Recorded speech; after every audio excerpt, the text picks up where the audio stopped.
আপনাদের নেত্রীরও সময় ছিল মাত্র ৪৫ মিনিট। হাজারো লাখো মানুষ নির্যাতিত হয়ে জেলে, মাঠে ঘাটে, হাসপাতালে, সাগরে, আয়নাঘরে সব জায়গাতে নির্যাতিত হয়ে দুনিয়া ত্যাগ করে। আজকের দিনই বৈঠকের সংক্ষিপ্ত সময়ে বক্তব্যের বিষয় আল্লাহ ভীতি। আল্লাহকে ভয় করা সম্পর্কে, আল্লাহর ভয়ে কান্নাকাটি করা সম্পর্কে এক গুরুত্বপূর্ণ সংক্ষিপ্ত তথ্যবহুল বিবরণের চেষ্টা করব ইনশাআল্লাহুল আজিজ। আমরা যে যেখানে আছি আমাদের প্রয়োজনীয় কথা কর্ম ত্যাগ করে স্বস্থায়ী স্থানে বসে গুরুত্বপূর্ণ আলোচনা শোনার প্রাণপণে চেষ্টা করব। এ ব্যাপারে আমাদের পক্ষ থেকে আন্তরিকভাবে অনুরোধ রইল। আর আমি ব্যক্তিগতভাবে অনেক কষ্ট করে আপনাদের কাছে এসেছি। আমি কথা বলবো, আপনি কথা গল্প করবেন, এটা আমার জন্য খুব কষ্টকর। কাজে দয়া করে আপনি এই সময়ে কোনো কথায় বা কোনো কাজে লিপ্ত হবেন না। আমি আপনার কিছু না কিছু উপকার করবই করব ইনশাআল্লাহ। এ ব্যাপারে আল্লাহ তাআলা বলেন, ওয়াখিরুনা লিল আযকান ইয়াবকুনা ওয়া ইয়াজিদুহুম খুশুয়া। পৃথিবীতে বহু মানুষ আল্লাহর ভয়ে কেঁদে মাটিতে লুটিয়ে পড়ে, আর তাদের কান্নার শব্দ তাদের কানে পৌঁছিলে তাদের ভীতি কান্নাকাটি আরো বেশি হয়ে যায়। এই কথা আল্লাহ তাআলা বলেন। আমি আর আপনি রাতে কান্নাকাটি করি না, আল্লাহর ভয় করি না, এর অর্থ এই নয় যে পৃথিবীতে কেউ আল্লাহকে ভয় করে না, এটা নয়। আমি আর আপনি ভুল পথে আছি, আমি আর আপনি ভুল পথে আছি। ফেরাউনের কাছে যখন মুসা আলাইহিস সালাম এসে বললেন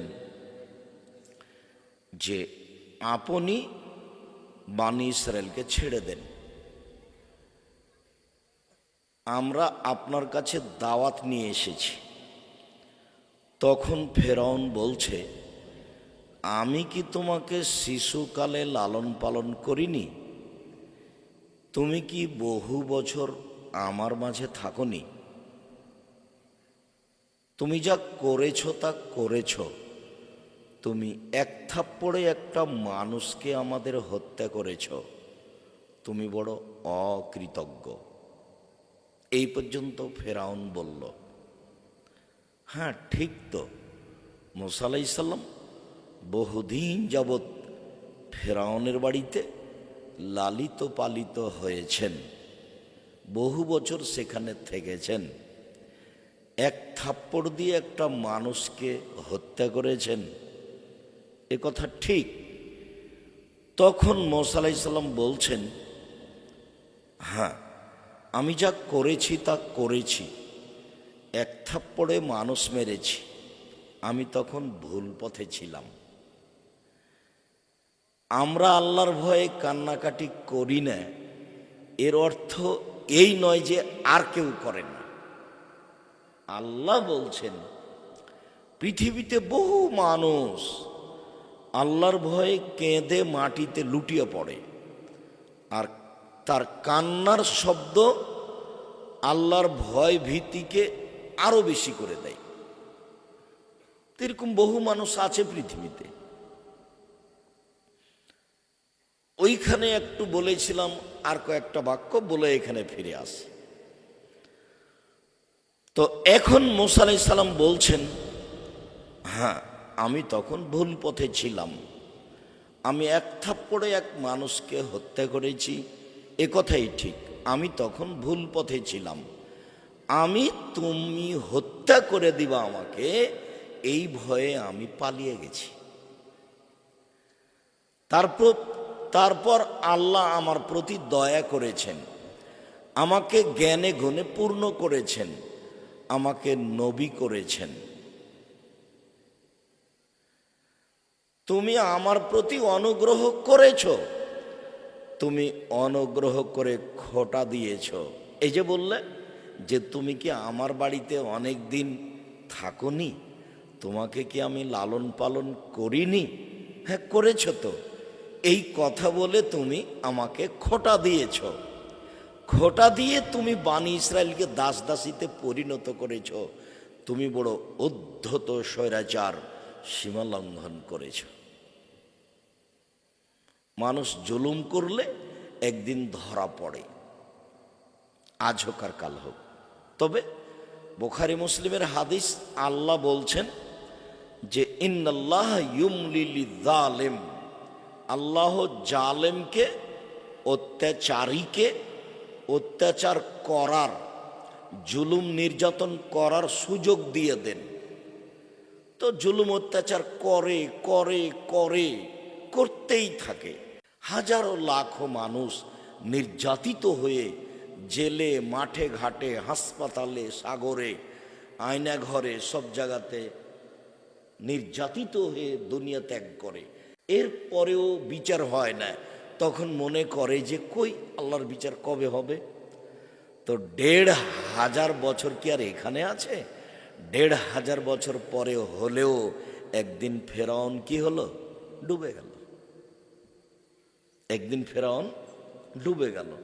এই যা আখাজাত লামিয়ে ফেদলে থো, যখন আল্লাহ জালেমকে ধরেন তখন আর সুযোগ দেন না। আপনাদের নেত্রীরও সময় ছিল মাত্র ৪৫ মিনিট। এর নাম জুলুমের ফল, এর নাম জুলুমের ফল। আমি আর আপনি আল্লাহর ভয়ে কাঁদি না, এর অর্থ এই নয় যে কেউ কাঁদে না। আমি যদি এটা মনে করি তাহলে আমি ভুল পথে আছি। আবু হুরায়রা রাদিয়াল্লাহু তাআলা আনহু বলেন, নবী করিম সাল্লাল্লাহু আলাইহি ওয়াসাল্লাম বলেছেন, 7 শ্রেণীর মানুষ বিচারের মাঠে বিশেষ ছায়াতলে থাকবে, যেই দিন আল্লাহর ছায়া ছাড়া আর কোনো ছায়া, সেই দিন কোনো গাছপালা থাকবে না, আকাশে কোনো মেঘ থাকবে না, সূর্য মাথার উপরে থাকবে 1 মাইল, অর্ধ হাত কথাটা ঠিক নয়। তখন মানুষ সূর্যের তাপে ঘামের মধ্যে থাকবে, কেউ কেউ থাকবে টাকনু পর্যন্ত ঘামের মধ্যে, কেউ কেউ থাকবে হাঁটু পর্যন্ত ঘামের মধ্যে, কেউ কেউ থাকবে কোমর পর্যন্ত ঘামের মধ্যে, কেউ কেউ থাকবে নাক পর্যন্ত ঘামের মধ্যে। এ কথা মুহাম্মদ সাল্লাল্লাহু আলাইহি সাল্লাম বলেন। হাদিস বুখারী মুসলিম। তার মানে নিশ্চিত থাকবে ওই সময় একটা ছায়া থাকবে, ওটা হলো আল্লাহর একটা বিশেষ ছায়া। ওই ছায়ার নিচে থাকবে 7 শ্রেণীর মানুষ। তার 1 শ্রেণীর মানুষ হচ্ছেন ইমামুন আদিল, ন্যায়পরায়ণ নেতা। ন্যায়পরায়ণ নেতা হওয়া খুব কঠিন। যারা বিশ্বাসঘাতক নয়, যারা গাদ্দার নয়, যারা আত্মসাৎকারী নয়, যারা জনসেবায় থাকে, সব সময় মানুষের সুবিধায় অসুবিধায় থাকে, জুলুমবাজি করে জেল হাজতে দিয়ে নিজের সুবিধা পূর্ণ করে না, তারাই হলো ন্যায়পরায়ণ নেতা। 7 শ্রেণীর 1 নম্বরে আছে ন্যায়পরায়ণ নেতা। আবু যার গেফারি রাদিয়াল্লাহু তাআলা আনহু বললেন আল্লাহর নবীকে, আল্লাহর নবী, আপনি আমাকে আমাদের এলাকার নেতা করে দেন না। এটা আবু যার গেফারির দাবি। তখন আল্লাহ রসুল বলছেন, আবু যার গেফারি, তুমি বলেছ কি? তুমি তো দুর্বল মানুষ। আর নেতৃত্ব হলো আমানত, মানে 19-20 করা যাবে না, 20-15-20 হবে না। নেতৃত্ব দিবে উমার। নেতৃত্বকে দিবে উমার। 20-15-20 হবে না, 19-19.5 হবে না। তার নাম নেতৃত্ব। ন্যায়পরায়ণ নেতা থাকবে বিশেষ ছায়াতলে। ন্যায়পরায়ণ নেতৃত্ব দেওয়া সমাজে খুবই কঠিন। তখন আল্লাহর নবী বললেন, কেউ যদি দুইজনের নেতা হয় তাহলে তাকে ছুরিবিহীন জবে করা হলো। এ আবার কোন কথা? কেউ যদি দুইজনের নেতা হয়, দুইজনের, তো চেয়ারম্যান মেম্বার তো থাকে কয়েক হাজার লোকের নেতা, এমপি মন্ত্রী কয়েক লক্ষ লোকের নেতা, সরকার কয়েক কোটি লোকের নেতা। তো আল্লাহর নবী বলছেন, কেউ যদি দুইজনের নেতা হয় তাহলে তাকে ছুরি ছাড়াই জবে করা হলো। এ আবার কি কথা? মানে হকভাবে নেতৃত্ব দিলে দুনিয়া টিকবে না, আর নাহকভাবে নেতৃত্ব দিলে পরকাল টিকবে না। দুটাই জটিল। অর্ধ পৃথিবীর খলিফা, কুশাগর বুদ্ধিজীবী রাজনীতিবিদ ওমর, ওই সময়ে পৃথিবীর কোন সরকার তার নামটা নিলে তার অন্তর কাঁপত। যার রাস্তায় শয়তান হাঁটত না। সবচেয়ে অবাক কথা এটা, সবচেয়ে অবাক কথা এটা যে তিনি যে রাস্তা দিয়ে হাঁটতেন, শয়তান সে রাস্তা দিয়ে হাঁটত না। বুখারী মুসলিমের হাদিস। অথচ তিনি শয়তানকে এক থাপড় মারতে পারবেন না, কেননা তিনি এক পদার্থের তৈরি, শয়তান আর এক পদার্থের তৈরি। তাকে দেখা যায় না, তার ক্ষমতা ভিন্ন। 1 মিনিট ক্ষমতা দেখবেন জিনের, শয়তানের। দেখেন, সুলাইমান আলাইহিস সালাম বিলকিসের কাছে পত্র লিখলেন ছোট্ট করে যে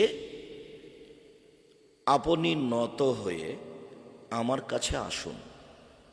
বিলকিস জনগণকে বলল, দেখো একটা সম্মানিত পত্র এসেছে, তার ভাষা হলো এই, বিসমিল্লাহির রহমানির রহিম দিয়ে শুরু। তো তোমরা কি বলছো বলো। তো ক্ষমতাধর সেনাবাহিনীরা বলল, আলামরা ইলাইকে, আদেশ আপনার, আমরা শক্তিশালী জাতি, যা বলবেন তাই হবে।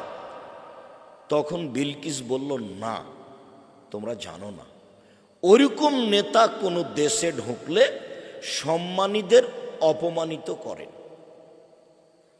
তার সামনে টিকা যাবে না। কি করা যায়? তো টাকা পয়সা, স্বর্ণদানা, মিষ্টি নিয়ে যাও, দেখো তো কি করে। নিয়ে যাওয়া হলো। সুলাইমান বললেন, যা তোমার মালিক আমার কাছে দিয়ে পাঠিয়েছে, আমার কাছে তার চেয়ে লাখো গুণ বেশি আছে। এসব জিনিসের আমার প্রয়োজন নেই, তুমি বলে দাও।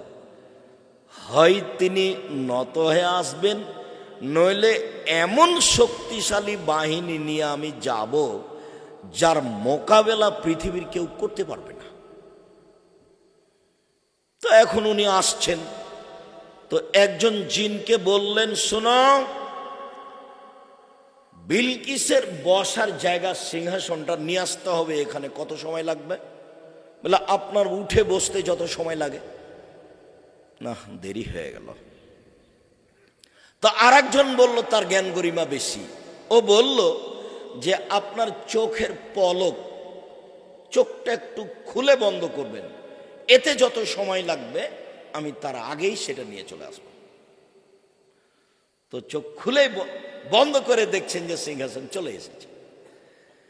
এর নাম জিন, এর নাম জিন।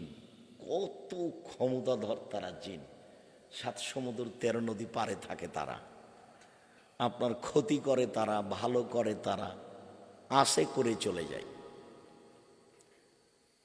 তো শক্তিশালী জিন, জিনের ক্ষমতা এই। মধ্যেখানে কথা ছেড়ে দিলাম, মূল কথাই ফিরে যাই।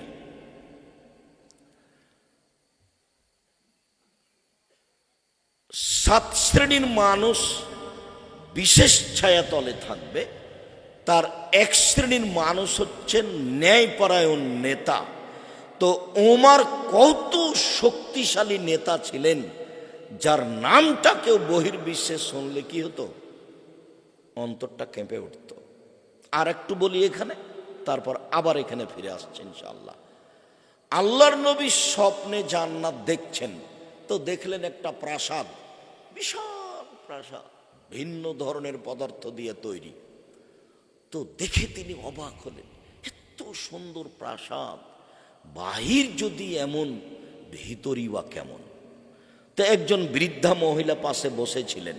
আল্লাহর নবী বললেন, এ বৃদ্ধা বলো তো এই প্রাসাদ কার? তো বৃদ্ধা বললেন, এটা উমারের, এটা উমারের প্রাসাদ। তখন আল্লাহ রসুল বলছেন, না না না না, এত বড় আত্মমর্যাদা অধিকারী মানুষের ঘরে আমি ঢুকবো না। আমি কেমনে ঢুকি? এত বড় আত্মমর্যাদার অধিকারী মানুষের ঘরে আমি কেমনে ঢুকি? না, এটা হবে না। আমার ইচ্ছে হয়েছিল একটু ঢুকে ভিতরটা দেখি, কিন্তু না, এত বড় মানুষের ঘরে প্রবেশ করা হবে না। এর নাম আত্মমর্যাদা, এর নাম গায়রিয়ত। আত্মমর্যাদা, আত্মমর্যাদা কি জিনিস?